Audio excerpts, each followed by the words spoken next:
Bonjour à toutes et à tous, bienvenue dans cette nouvelle FAQ. Alors oui, ça faisait un petit moment que j'en avais pas fait depuis 2020, mais avant tout, générique bien sûr, c'est parti.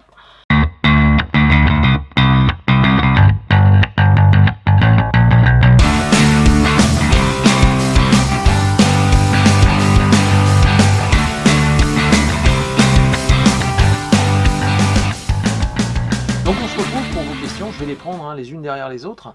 D'accord, on va commencer par, j'ai donc Artmadux 4063 qui me demande quand est-ce que je monte une école de magie. Alors c'est pas prévu au programme, je suis désolé de te décevoir. D'abord, école de magie, c'est un bien grand mot, il faut être reconnu par l'éducation nationale avant de mettre ça au fronton de son établissement. Enfin bon, voilà, je ne peux pas ouvrir une école de magie comme ça. En revanche, je donne des cours, bien sûr, je donne des cours de magie. J'ai peu d'élèves, parce que ça demande beaucoup de temps et d'investissement personnel, pas d'investissement d'argent, mais de personnel. Donc, non, c'est pas prévu de monter une école. En revanche, il y en a une très très bonne à Paris, au musée de la carte à jouer, administré par le grand maître Bernard Billis. Je vous invite à le contacter, vous verrez, c'est génial. On change un original name 5142. Merci pour ce tour, Maurice, avec un bon effet de surprise à la fin. Ouais, j'aime bien, c'était sympa ce truc. Eh bien, écoute, content que ça t'ait fait plaisir. Alors, pour les FAQ, j'aimerais savoir, qu'est-ce que tu penses des magiciens qui font des tutoriels, en ligne, et qui révèlent les secrets sur YouTube ou autre? Est-ce que tu penses que ça devrait rester secret, ou est-ce que tu penses que c'est ok de révéler les secrets géologiques? Ok. Sinon, question moins controversée. Ok, alors je vais répondre d'abord là aux trois questions qui en fait se tiennent en une, quoi, en gros. Est-ce que c'est bien de révéler ou non sur YouTube? Alors moi je dirais que je vois les choses de deux façons. C'est-à-dire que je me dis, ouais, faut pas révéler les secrets parce que c'est notre gagne-pain, c'est notre fonds de commerce. Mais en même temps, si on révèle pas les secrets, comment on fera pour progresser? C'est ce qui se passe avec les bouquins, on sort des livres, les gens intéressés, vous êtes intéressés, qu'est-ce que vous faites? Vous allez chercher dans le bouquin. Il faut prendre la démarche d'acheter le livre. Par contre, c'est sûr que sur YouTube, tout est gratuit, tout est disponible. Alors là, n'importe qui peut y aller. Moi, ça m'arrive que parfois en prestation, il y a des gens qui me disent ah je vais aller voir demain sur YouTube. Alors je dis oui, vous pouvez chercher, mais je vous rassure tout de suite, les tours que je fais, vous ne trouverez pas. Voilà, donc et puis même le gars, si il va chercher sur YouTube comment faire remonter une carte, ah d'accord, faites une levée double, ah ouais, il prend deux cartes, etc. Et puis il revoit un magicien 6 mois plus tard et vous lui refaites une ambitieuse et il comprend toujours pas, quoi. Donc vous voyez, par contre évidemment, dévoiler pour dévoiler, je trouve ça nul. Je trouve ça complètement nul. Ça sert strictement à rien, quoi. Je veux dire, je vois pas l'intérêt. C'est comme si Paul Bocuse, par exemple, gardait ses secrets de recettes et tiens, on va publier ses secrets comme ça, juste pour publier. Ça sert à quoi en fait? Ça sert à rien, quoi. Je vois pas l'intérêt. Bon, là c'est pareil. Par contre, oui, faire des tutos, je dirais, destinés à un public averti, etc. Là, effectivement. Et à mon avis, de façon gratuite, moi je le ferai pas gratuit, mais bon, pour au moins motiver les troupes et puis se dire, si je viens chercher l'info, je paye un peu et c'est parce que j'ai besoin de cette info. Là maintenant, on peut aller chercher n'importe quelle info, tout est gratos. Donc forcément, voilà. Donc là, je trouve ça un peu nul, quoi. Voilà ma façon de voir un peu les choses. Question controversée, alors, quel est ton tour préféré? Quels sont les magiciens, livres de magie qui t'ont le plus inspiré? Alors, quel est ton tour préféré? Alors, mon tour préféré, je dirais que je fais choisir une carte, d'accord? Je la fais remettre dans le jeu, cascade, la carte est pas, je monte, la carte est pas dessus, pas dessous. Je claque des doigts, je retourne une carte, c'est pas la bonne, je demande à la spectatrice de tendre la main, on retourne la carte, on la met dans sa main, un claquement de doigts, la carte change, elle retourne, la carte a changé. Les gens sont toujours waouh. Vous allez me dire, ouais, c'est simple. Alors oui, c'est simple, mais je peux vous dire que l'impact sur le public, il est énorme. Voilà. Donc sincèrement, ne pas négliger ce tour-là, c'est un tour fabuleux, quoi. C'est un tour fabuleux. Voilà, ça pour moi c'est le tour qui a le plus gros impact et qui est mon tour préféré à faire, en tout cas c'est sûr. Après j'aime bien, il y a d'autres tours que j'aime beaucoup faire, les assemblées d'as, les choses comme ça, l'huile. J'aime beaucoup la canne surtout quand je suis avec des magiciens, ou les cartes à la commande bien sûr. Alors quels sont les magiciens, livres de magie qui t'ont le plus inspiré? Quels sont les magiciens, livres de magie qui t'ont le plus inspiré? Alors les magiciens forcément, pour ceux qui connaissent un peu mon histoire, si vous avez lu le bouquin, les magiciens qui m'ont fait découvrir la magie, c'est José Garcimore, Gérard Majax, à 11 ans, 11-12 ans, et puis après je découvre Bernard à la télévision chez De Chavannes, à Coucou-c'est-nous. Donc je découvre Bernard, et c'est là que je décide de faire des cartes, c'est là que je m'intéresse aux cartes. Donc je dirais que Bernard évidemment fait partie de ceux qui m'a le plus inspiré, mais après il y en a plein.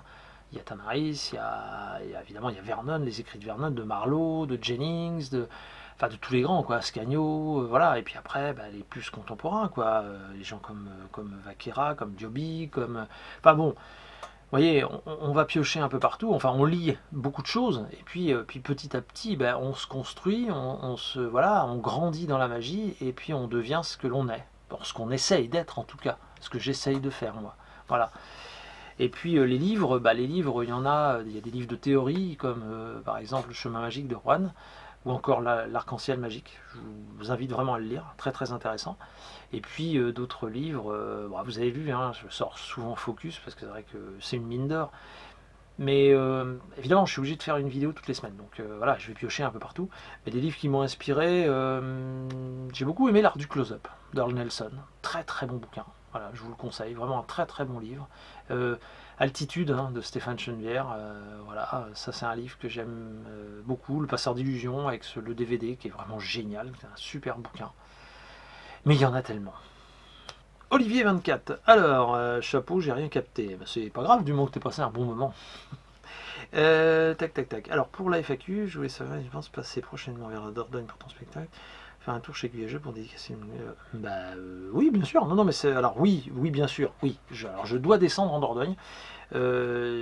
Cyril Qatar, qui organise des conférences et des spectacles, veut me faire venir. Donc oui, je compte descendre un de ces quatre en Dordogne. Et vous le saurez bien évidemment dans les vidéos de Magie Jazzy, ça c'est sûr. Si je ne fais pas le spectacle, de toute façon je descendrai à Sarlat, du côté de, voilà, par là-bas, hein, pour voir Guyageux, voir Sébastien Monteau, et puis à ce moment-là, on se donne rendez-vous chez Guyageux, et puis on passe un moment ensemble, dédicace, etc. Et puis on peut discuter, et puis tu peux me montrer des choses, s'il y a des choses que tu n'as pas captées, ou s'il y a des améliorations sur des tours, parce que c'est comme ça que ça avance aussi. Voilà, donc oui, je vais venir. Quand, par contre, je ne sais pas. Alors, nous avons maintenant des... Alors, Mia Sanamia. Ok. Salut Maurice. Comme d'hab, toujours au top. Merci beaucoup. Pour la FAQ, alors, donc, 1, 2, 3, 4, 5, 6, 7 questions. Waouh. Mais c'est bien, c'est bien, c'est bien. C'est très bien. Alors, on va commencer par la première. Comment bien s'entraîner en magie afin d'être autant à l'aise devant un miroir que devant un public? Comment s'entraîner Je dirais qu'il faut pratiquer en fait. Hein. Faut pratiquer. Alors, faut bosser devant le miroir, ça c'est sûr. Faut se filmer aussi. Très intéressant de se filmer. Parce que quand on bosse devant un miroir, on est un peu distrait. On regarde dans le miroir et forcément, on n'est pas toujours très bon sur les techniques. Par contre, si on se filme, là, on est peinard, on fait notre truc et après, on regarde la vidéo. Très bon. Se filmer, c'est super bien. Mais je dirais que pour être à l'aise devant un public, il faut se produire. Donc l'idée, le chemin qu'il faut faire, c'est tout simplement s'entraîner, préparer son tour, le montrer à la première personne à qui vous montrez vos tours à chaque fois, hein, la personne de confiance, on va dire, qui va vous dire bah non, ça, là j'ai vu, hein. Ah bon, d'accord, mince, bon, ok, je recommence à m'entraîner. Et puis quand on vous dit bah ouais, c'est bon quoi, ça peut être votre copine, vos parents, je sais pas, hein, votre meilleur ami, si vous dit bah ouais, c'est good, tu peux y aller, là, produisez-vous quoi. Dès que vous pouvez montrer votre effet, faites-le quoi. Saoulez pas les gens avec ça non plus. Mais si vous avez l'occasion, vous êtes avec des potes au bar, vous êtes à l'école, etc. Tiens, je vais vous montrer un tour, bam. Et là, vous y allez quoi. Là, vous y allez. Si ça a marché de toute façon devant votre meilleur copain, devant votre copine, normalement là, ça va fonctionner aussi. Voilà. Donc c'est le meilleur moyen pour essayer d'être à l'aise devant le public aussi bien que devant le miroir. Alors deuxième question, comment ne pas stresser devant un public? La réponse est un peu dans la première en fait. Eh oui, faut pratiquer, faut vraiment pratiquer quoi. Faut pratiquer et puis à ce moment-là, le stress il va partir gentiment quoi. Quel livre en langue française, sur l'aspect théorique de la magie conseillerais-tu? J'avais pensé à Strong Magic et ou Concevoir des miracles de Darwin Ortiz. Qu'en penses-tu? Ça c'est très bien. Strong Magic, le Ortiz aussi, hein, c'est super. N'hésite pas, très bon bouquin. J'en ai parlé tout à l'heure. Le chemin magique de Tamaris et puis l'arc-en-ciel magique, des bons bouquins de théorie vraiment à lire parce que je crois que chaque magicien devrait le lire. Sincèrement, voilà. Alors c'est pas parce que c'est le mien, mais moi dans le mien je parle théorie aussi. C'est ce que Billis m'a dit lorsqu'il m'a fait la postface. Hein. C'est lui qui m'a fait la postface, donc ça je suis super content. Il le dit, son retour quand il a lu le livre, quand il a lu le manuscrit, ça a été tu montres que devenir magicien, c'est un vrai chemin de croix, quoi. C'est-à-dire qu'on ne devient pas comme ça en 10 minutes, en 2 semaines, en 3 mois, en 1 an. Non, c'est plutôt un travail de longue haleine, quoi. C'est 4, 5, 10 ans, 20 ans. Et au bout de 20 ans, ouais, là, on commence à être vraiment quelqu'un, quoi. Je dis pas qu'attention, hein, faut 20 ans systématiquement, mais ce que je veux dire, c'est que c'est un travail de longue haleine, quoi. Donc, ouais, mon bouquin, j'explique beaucoup de choses dedans, donc ça, faut pas hésiter. Et puis, bah ouais, le travail, quoi. Enfin, voilà, quoi. Donc, le travail, la théorie, ouais, les livres théoriques, c'est ça. Ces bouquins-là, sont très très bien. Comment réagir face à un échec de magie? Enfin, comment réagir face à un échec en magie, pardon. Eh bien, surtout, faut pas dire que l'on s'est trompé. Faut pas faire ah mince, bah là c'est raté, hein. Bon bah au revoir. Surtout pas. Je t'explique. Le spectateur ne sait pas où tu vas, d'accord? Si demain je te dis bah tiens, on part de Poitiers, on va à Paris. Bon. Ou alors même pas, je te dis même pas la destination. Non d'ailleurs, je te dis pas la destination. Bah, je te dis bah tiens, on s'en va. Bah où? Tu verras. Et puis je veux aller à Paris, mais je me plante de route et je change d'itinéraire. Tu le sais pas. De toute façon, tu sais pas où on va. Donc forcément, tu sais pas que je me suis planté. Ok? Bah, c'est l'exemple type. Un tour de magie, on ne connaît pas la finalité. Enfin, le spectateur ne connaît pas la finalité. Donc il ne sait pas où tu vas. Donc tu peux te planter. Tu peux rater quelque chose, oublier un truc. Bah, il ne le sait pas, lui. Donc on se rattrape, on change, on modifie des choses et on arrive à ses fins ou à peu près à ses fins. Mais surtout ne jamais dire qu'on s'est trompé. D'accord? D'où le fait qu'il faut avoir un gros bagage technique, enfin en tout cas connaître plein de techniques pour pouvoir rebondir si on se trompe à un moment donné. Ok? J'espère que ça a répondu à ta question. Alors 5, 3 conseils. Ouais, pour toujours progresser en magie. 3 conseils pour toujours progresser en magie. Le travail, le travail, le travail. Non, je blague. Enfin, non, il y a le travail, d'accord. Bien écouter les autres magiciens, de conseils, hein, attention. Hein. Et puis ne pas hésiter à se remettre en question. Ça, c'est très important et ça permet de progresser, vraiment. 6. Combien d'heures pratiques-tu par jour? Combien d'heures je pratique par jour? C'est pas facile à dire. Hein. Moi j'ai des jeux de cartes, pas partout dans la maison, hein, mais j'en ai dans le salon. Bon, j'ai ici bien sûr dans le bureau. Quand je suis dans le bureau, bah ouais, j'ai toujours un jeu de cartes dans les mains, donc je sais pas, 1 heure et demie, quoi, à peu près, quoi. Mais l'essentiel, c'est pas toujours d'en faire, se dire j'en fais 1 heure et demie et au bout d'1 heure et demie j'arrête. Non, non. Ce qu'il faut, c'est pratiquer tous les jours, quoi. On bosse une technique, quoi, et on y va. Ok?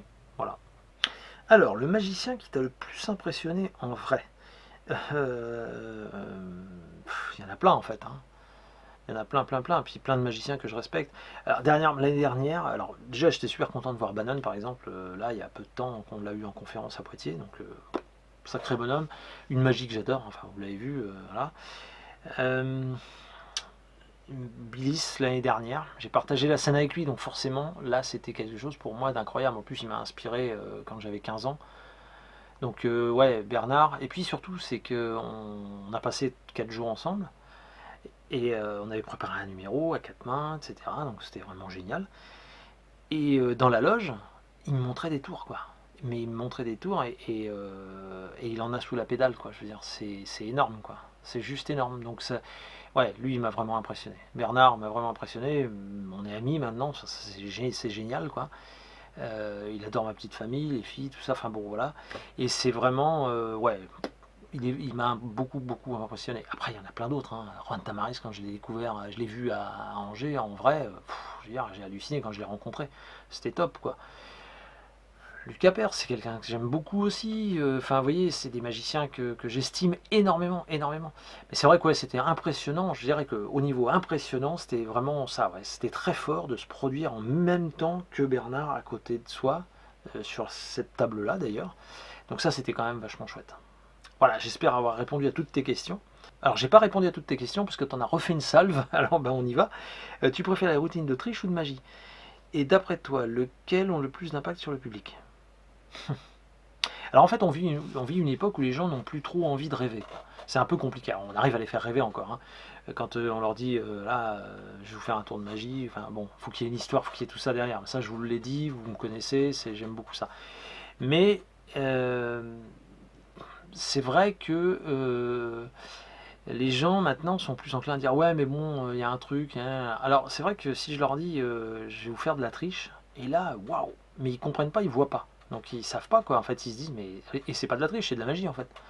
Mais du coup il y a ce côté qui fait que bah, si on mixe les deux, on arrive à un résultat qui fait que les gens se laissent porter et il n'y a plus l'idée du truc, quoi. Il y a, bah ouais, waouh, il a triché, mais comment, on sait pas trop, enfin on n'a pas vu, quoi. Alors qu'il pourrait se dire, bah oui, mais il y a un truc.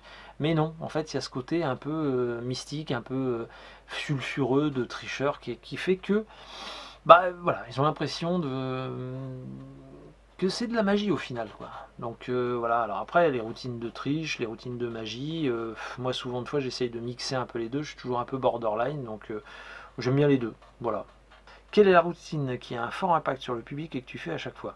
Ben, j'en ai parlé tout à l'heure, c'est tout simplement une carte qui se transforme dans la main de la spectatrice, ou alors l'effet que si tu as mon jeu de cartes ou si tu as lu le bouquin, l'étui hindou, qui est en fait la malle des Indes avec un simple jeu de cartes. Ça, je le fais à chaque fois. Et ça, par contre, avec l'histoire et tout, ça cartonne, je peux vous le dire.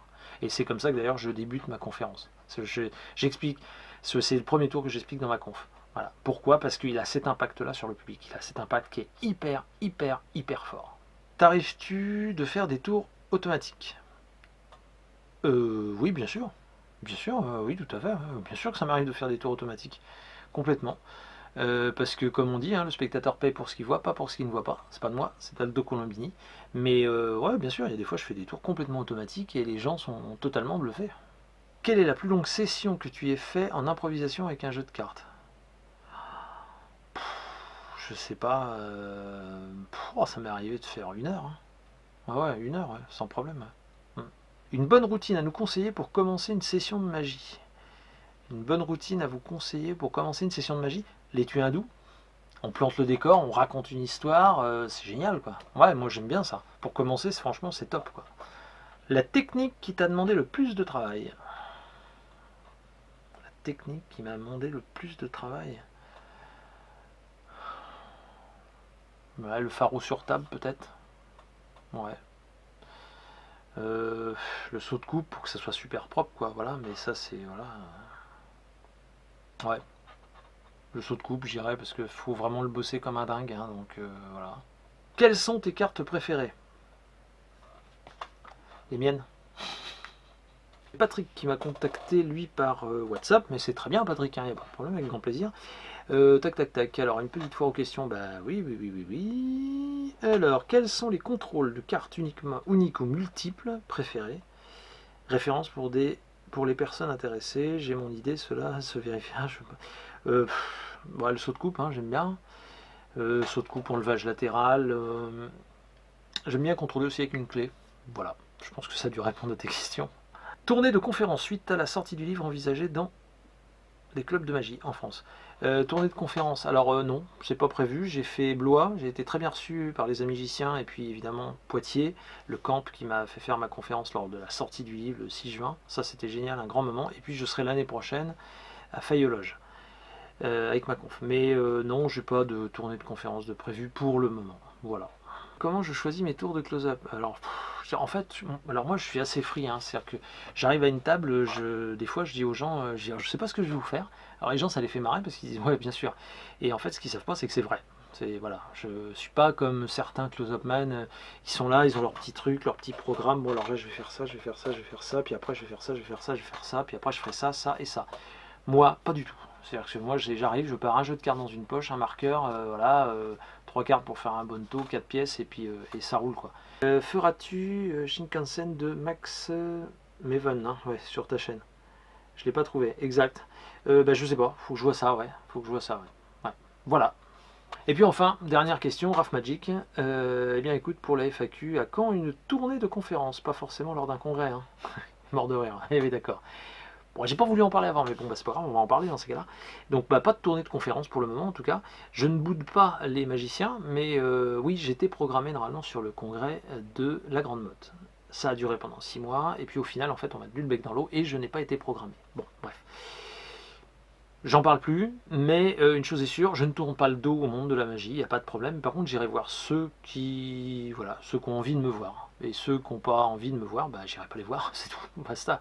Ou il y a ceux aussi que j'ai pas envie de voir, et que je n'irai pas voir non plus. C'est tout. Voilà, je fais pas de langue de bois, je vous le dis.